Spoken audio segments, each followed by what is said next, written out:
February 2nd, 1959. The northern Ural Mountains. 9 experienced hikers pitch their tent on the slopes of Kholat Syakhl, known by the locals as the Dead Mountain. They prepare for sleep. They are happy.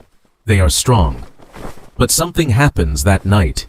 Something terrifying enough to make them cut their tent open from the inside and run into the freezing darkness without their shoes. 6 decades later, the question remains, what or who killed the Dyatlov group? February 26th. Rescue teams spot the tent. It is empty, half buried in snow. But the real horror lies 1 mile downhill, near a large cedar tree. They find the first 2 hikers. They are frozen solid and stripped to their underwear. Next to them are the remains of a small fire that burned out long ago. Why would experienced mountaineers undress in -30-degree weather? This was the first anomaly. It would not be the last. It took 2 long months to find the rest of the group. As the snow began to melt in May, rescuers discovered the last 4 hikers, buried deep in a ravine under 4 meters of snow. What they found defied all logic. Unlike the first group, these hikers had suffered massive internal injuries. Their ribs were crushed, their skulls were fractured. But strangely, they had no external wounds, no bruises, no cuts.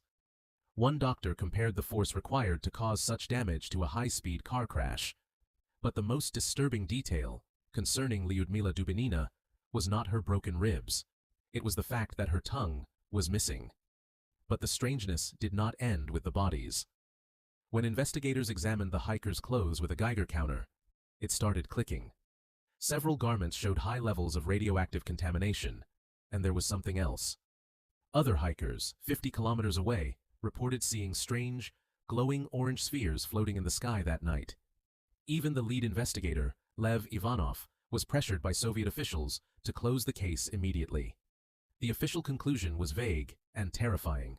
It stated that the hikers died because of, quote, a compelling natural force. So, what really happened? Theory number 1. The slab avalanche. A block of snow slides down, crushing the tent.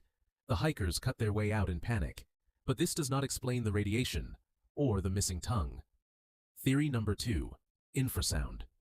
The wind interacting with the shape of the mountain created a low-frequency sound wave, capable of inducing panic attacks and hallucinations. But the most popular theory remains.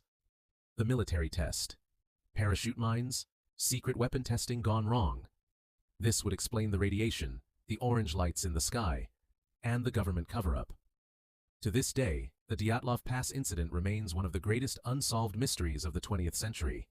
The mountain has kept its secret. What do you think happened on that freezing night? Was it nature, or something else? Tell us in the comments below.